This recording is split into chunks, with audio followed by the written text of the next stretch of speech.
Okey, kita kembali di Malaysia hari ini. Nampak tak saya terus macam nak duduk tegak-tegak. Oh, dia kena macam ni Dan kita kena cakap dengan sopan. Kenapa posture badan kena betul. Ada sebabnya. Sebab ini ramai yang mengambil remeh tentang bagaimana cara kita untuk berhadapan dengan mereka yang dalam kalangan diraja, dalam kalangan terus nak cakap itu, dalam kalangan diraja, dalam kalangan corporate dan sebagainya. Kerana salah satu pekerjaan yang akan mempamerkan diri mereka sendiri itu sebagai salah satu contoh untuk bagaimana kelakuan yang perlu dilakukan berhadapan dengan beberapa kategori ini adalah pekerjaan yang cukup saya kira disiplin. Betul. Disiplin kan mungkin banyak lagi kot kita nak tanya banyak dia. Banyak lagi sebenarnya kalau kita lihat dari segi pemakaiannya pun sungguh kemas sekali. Dan kita bertuah sebenarnya kita bersama dengan salah seorang sebenarnya yang telah pun menjadi butler kepada ramai golongan VVIP, golongan diraja dan juga selebriti-selebriti, pemain golf antarabangsa, Tiger Woods dan sebagainya. Jadi untuk anda, jadi saya nak kenalkan Encik kita bersama dengan Muhammad Saleh ataupun kita panggil Syahnum, Encik Syahnum. Boleh panggil Encik Syah ya. Encik Syah. Encik Syah. Tengok cara dia cakap pun boleh panggil Encik Syah. Tuturannya pun kena memang jaga. sangat berbeza dengan kami di sini. Okey, mungkin kita nak mulakan. Pekerjaan butler ni sebenarnya dah ada dulu lagi kan. Tapi mungkin tidak didengar, macam tidak begitu mengambil tempat di Malaysia lah. Di Malaysia, kalau di luar negara sememangnya setiap keluarga itu mesti ada seorang butler yang menjaganya. Mungkin boleh ceritakan sikit tentang pengalaman Encik Syah sendiri. Okey, selamat pagi and Assalamualaikum, selamat sejahtera. Salam. Terima kasih kepada Fazil Ghanim dan juga Media Prima hari ini berjemput saya untuk berkongsi tentang saya bercakap World of Butler. World of Butler. Butler. Okey, butler ni satu kerja yang bukan senang. Okey. Banyak yang kita terima yang secara tiba-tiba. Kita kena bersedia dengan apa jua. Secara tiba-tiba permintaan itu akan datang daripada sebab butler lah menjaga high class punya royal prime minister. Kalau tengok saya punya profile. Okey, dan kita kena very passionate. Betul. Jadi kalau tak ada jiwa ni, dia memang tak boleh nak lakukan sekali kan. Sebab servis tu datang pada hati. So bila datang pada hati, kita kena menyampai dengan servis tu dengan kehendak. Encik Fazli mahu seperti begini, tapi dengan cara Encik Fazli kehendak. Macam mana kita aturkan. Butler kita tahu apa kehendak customer kita ataupun guest kita. Okey, kita nak dengar juga daripada Encik Syah sendiri, siapa yang pernah dijaga, siapa yang pernah bekerja dengan Encik Syah pernah bekerja dengan siapa? Sebab kalau kita tengok profil tu, saya tak nak bocorkan kepada anda dulu, saya nak Encik Syah sendiri yang ceritakan bagaimana pengalamannya. Silakan. Okey, selama lebih 20 tahun lebih di bidang butler, saya menjaga seperti banyak royalty, Malaysia punya royalty, Perdana Menteri seluruh negara, and then terutama bila saya menjaga macam NAM Summit, ketua-ketua negara daripada luar negeri datang ke Malaysia. Satu kali saya pernah berjaga dalam satu hotel, ada 17 ketua negara. Saya ada 50 orang butler. Okey, di bawah Encik Syah? Di bawah saya. So kita kena, sebelum orang ni datang, di 17 country, kita akan check dulu. Negara ni berapa population. Kena buat juga lah research. Kita kena, seperti macam saya jaga Tiger Woods. Pernah jaga Tiger Woods? Saya pernah menjaga Tiger Woods selama 10 hari di World Cup Golf 1999. Okey, saya kena buat survey dulu. Cek umur berapa main golf. Okey, apa sebelum ni tournament menang ke kalah? Kenapa separuh Wood, separuh Malaysia? Apa kaitannya? Ini kita kena tahu semua. Apa kaitannya? Maknanya kenapa kena tahu? Apa yang akan membantu pekerjaan sebagai butler jika anda mengetahui siapa orang itu? Okey, kalau contoh macam dia 6 summit saya jaga Cuban, Fidel Castro, Excellency. Dia tak boleh betul-betul bahasa Malaysia. Dia tak boleh betul-betul bahasa Inggeris. So macam mana kita nak menyampaikan servis kepada dia? Kita kena tolak buah-buahan atas troli, tunjuk syarat mana yang nak. Kita kena bawa kubin orang masuk dalam freeze yang sejuk, tunjuk makanan mana nak. Nak ayam ke, nak ikan ke, nak apa. Ini kita kena study. Bukannya terima dengan Tiger Woods, umur berapa, famous bila, macam mana boleh jadi famous. American, apa American punya kembaran? Pizza, burger.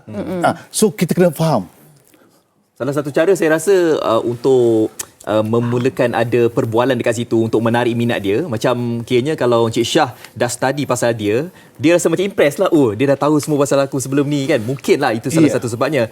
Kalau sebelum ini kita lihat pekerjaan butler ini, mungkin kita rasa seperti macam alah butler je, macam arah-arah macam tu je kan. Tapi sebenarnya apa komen Encik Syah bila dengar orang cakap macam tu? Kerja yang remeh lah. Tapi sebenarnya kerja ni okey, macam sebelum ni pernah dia kata kerja mana?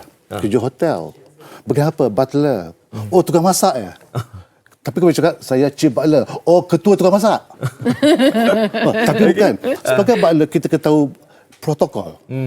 Kalau kita ada royalty, kita ada prime minister, siapa yang kita kena bagi makanan dulu.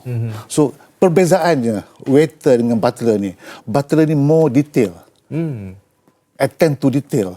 Kita ada very patient. Kita kena respect. Kita knowledge yang kena banyak. Betul. Kalau butler ni kalau di hotel ya, daripada masuk pintu sampai guest balik semuanya kalau Cik Fazli saya punya guest. Masuk sampai balik saya semua handle by saya. So responsibility itu semua kepada butler. Okey, sebab selalu mungkin anda pun nak tanya soalan ini. Adakah Encik Syah memang berperwatakan macam ni? Maknanya kalau bekerja dengan tangannya macam ni, setiap individu yang dilayan mestilah ada caranya kan, cara bercakap, cara pegang tangan, cara nak bagi barang dan sebagainya. Tapi di luar waktu bekerja, Encik Syah sebenarnya memang juga seperti ini. Okey, soalan yang bagus tu sebab bila saya keluar bersama kawan-kawan, semalam pun selalu bukan dengan kawan. Bila kawan-kawan saya nak something, Syah, Panadol ada. So saya akan pakai Panadol. Kenapa tanya saya? You mesti ada punya. You butler, you mesti ada. Benda ni tak akan terbawa-bawa sampai ke saya punya live di luar. Dan kawan-kawan saya tahu, saya ada. Nak pemotong kuku saya ada, semua saya ada. Complete. Lengkap semua. Sebab memang perlu disediakan. Memang perlu. Macam darah daging saya, butler ni. Sebab butler you kena ada soul. Soul tu kena ada. Cara berdiri pegang tu dia ada bila jadi seorang butler, macam saya, chief butler ya, kita kena cara kita berjalan, cara kita bercakap, cara kita tengok orang, eye contact, semua cukup. Sebab bila kita jumpa tetamu, first 5 minit tu, yang pertama tu, itu mencerminkan kamu segalanya. So first impression. Cik Syah cakap pasal chief butler tu, saya lihat diamond yang ada dekat tu. Betul. Ni satu pengiktirafan sebenarnya. Saya zoom sikit diamond ni. Jom kita tengok saya ni. tanya diamond betul ke tak? Diamond Award ni sebenarnya dekat dunia ni dapat 2 orang saja. Betul. Mungkin Cik Syah boleh kongsikan macam mana kita dapat dengan Diamond Award tu. Okey. Diamond Award ni daripada satu akademik. Magnum Butler di Australia. Okey, dia melatih ke semua butler di seluruh dunia. Mana yang panggil ataupun dia pergi. Okey. About whole about butler punya cerita. So dia akan melatih seluruh dunia. Tetapi mungkin rezeki kita Malaysia cuma negara yang kecil kan. Saya orang yang pertama menerima. Wow. Dan ada seorang lagi kan, tapi bukan di Malaysia. Chief Butler di Shangri-La, Singapura. Saya yang pertama dan lepas tu dia dapat yang kedua. So cuma 2 chief butler dalam dunia. Okey, ini menunjukkan kita mempunyai seorang chief butler di Malaysia yang bukan calang-calang ya. Okey, hari ini nak menunjukkan salah satu cara untuk lipat kod Ya. Demonstrasi mungkin kita boleh mulakan dengan cara yang betul Kalau saya kalau ataupun lipat macam tu je gantung je. Gantungkan saja. Ini cara yang betul kita nak lihat. Tapi hari ini kita nak melihat demonstrasi daripada chief butler kita, Encik Syah. Okey, saya cuma ingin berkongsi hari ini. Selalunya kita kalau nak pergi convocation anak luar negeri, okey, nak bawa jaket, kita tak tahu nak lipat macam mana, nak gantung macam mana, nak bawa macam mana. Tapi memang kena pakai sarung tangan. Okey, kenapa sarung tangan? Okey, saya cakap tadi butler tu detail. Detail. So bila kita potong kuku, kadang-kadang ujung tu tak sharp. Tajam. Bila kita pegang pakaian yang mahal, kita akan tercari dia punya benang. Itu sebabnya. Maknanya pekerjaan ni kita buat, tapi tak sedetail butler buat. Lepas ni kena beli sarung tangan. Ini semua memang antara barang-barang yang akan dibawa ke mana-mana. Untuk Cik Syah sendiri, dia ada kit sendiri lah. Saya ada kit sendiri untuk shoes polishing, kasut, untuk macam mana nak lipat baju, macam nak install punya macam Cik Syah, Cik Syah sekarang ni ada buat kelas untuk mungkin kepada mereka yang nak jadi butler. Tapi macam Cik Syah sendiri, siapa yang mengajar Cik Syah sendiri? Pada awal. Saya engage dengan Magnum Butler ni selama 20 tahun. Semua latihan daripada peringkat pertama sampai keempat saya bersama. Saya minat dalam butler ni macam heart and soul. Hati. Memang bukan semata-mata pekerjaan dan duit. Okey, mungkin boleh mulakan. Ini jaket selalu kita bawa. Okey. Langkah yang pertama. Langkah pertama, kita letakkan di sini. Letakkan di atas meja. Okey, mengalir.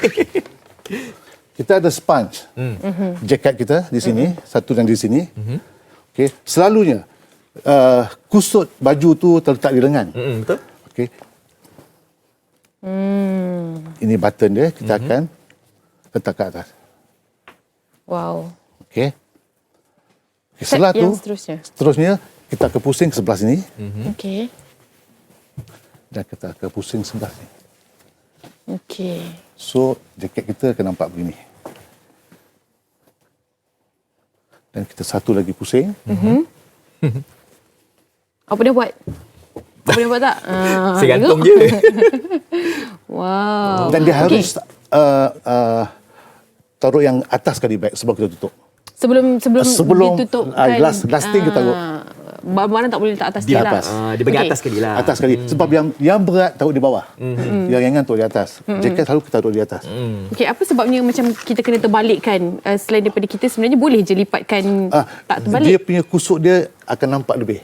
Sebab kot ni kita tak boleh gosok macam biasa. Kita kena pakai mesin dia yang steam. Ada mesin khas dia lah. Jadi yang boleh iron macam tu. Tapi kalau travel jauh, lebih baik saya suggest, saya cadangkan lipat. Kadang-kadang kalau misal kata kot ni, kadang gantung kan. Dekat gantung tu pun dia ada plastik di bahagian luar. Sebenarnya itu tak praktikal jugalah untuk perjalanan jauh. Lipat lagi sesuai lah. Kalau travel dalam pesawat, kapal terbang, so susah kita nak. Okey. Sebab orang selalu cakap kerja butler je, gaji berapa persen sangat. Itu bukan menjadi salah satu pekerjaan ataupun cita-cita yang berani anak-anak pilih. Sebab takut kalau cakap dengan mak nanti, kenapa kau nak pilih kerja ni? Kerja butler. Kan? Tapi kita dengar pula daripada mereka yang bekerja di luar negara dan menjaga keluarga-keluarga yang diraja dan sebagainya. Ini sebenarnya memberi income ataupun pendapatan yang lumayan. Mungkin boleh kongsikan apa yang sebenarnya? Okey, kerja butler ni satu profession yang sangat tinggi dengan mentalism yang sangat tinggi. And then you kena ada trust, honest, you punya capability yang bagus. And then di sini butler banyak negara yang suka Malaysian butler. Oh, sebab apa? Dan ada lagi Timur Tengah. Sebab Malaysia, kita punya rakyat Malaysia dia banyak yang bersopan santun, budi bahasanya lebih tinggi. Saya di beberapa kali Timur Tengah minta saya bekerja di sana. Okey. Pernah juga bekerja di sana? Ya, banyak 2-3 kali dapat offer, tawaran. Tapi setengah tu tak boleh bayar. Maknanya sebab kita we set very high target. Sebab anda tahu di mana kelayakan anda dan sebagainya. Jadi pendek kata kat sini boleh kita konklusikan sebenarnya masa depan butler ni panjang sekali. Memang masa depannya cerah sekali lah sebenarnya kan. Panjang sekali. Dan saya punya dream, saya punya impian nak buka satu sekolah butler di Malaysia kalau boleh. Dan kita boleh hantar butler kita ke luar negeri. Malaysia Icon. Okey, sekarang ni pun sebenarnya antara kira selangkah dah ke hadapan lah untuk menghasilkan sebuah sekolah tu di mana ada training center yang diadakan oleh Encik Syah sendiri. Di mana? Kita akan pergi ke hotel-hotel. Sebab latihan kita di hotel sebab kita akan ajar dia di hotel. Sebab di hotel itulah VIP akan datang ke hotel yang di mana dia orang bekerja. So di situ kita ajar. So dia punya adapt tu lebih senang. Hands on lah, Hands on. katakan. Yang butler ramai lelaki Cik Syah? Perempuan ada? Perempuan pun ada, lelaki pun ada. Lelaki lagi ramai lah. Selalunya lelaki ramai lah. Ya, sebab you kena mental yang tinggi, yang fix. You kena very fit and healthy bila butler. Sebab you akan berjaga lebih masa dan kerja 24 jam. Okey, macam sekarang ni contohnya kalau mereka yang berminat lah hari ini dah dengar cerita dan juga pengalaman di mana nak mencarikan training center ataupun nak dapatkan info daripada mana? Ya, layari saya punya website www.thebutlertouch.com. Okey, di situ segala informasi semua ada. informasi, galeri, gambar, latihan yang Profile, saya ajar, Encik profil, Shanum juga. ya semua ada. Untuk Okey. masa hadapan kepada anda semua yang mungkin nak belajar cara-cara untuk jadi butler ni, boleh berjumpa dengan Cik Syah, dan bukan sekadar kita nak lipat macam tu saja. Perkara pertama sekali kena cek isu tangan kan, belajar untuk kita lipat dengan cara yang betul. Saya boleh kategorikan mereka ni ataupun Encik Syah ni orang yang organised dan juga disiplin. Ya. Okey, terima kasih banyak-banyak Encik Syahanum Muhammad Saleh, seorang chief butler ataupun ketua butler. Okey, yang kita dapat berkongsi pada hari ini mungkin salah satu profession. Betul. Dan bukan sahaja duit dan kerjaya, ianya adalah datang daripada hati. Dalam hati, Terima kasih dan banyak. lepas tu kena ada minat lah juga kan. Betul.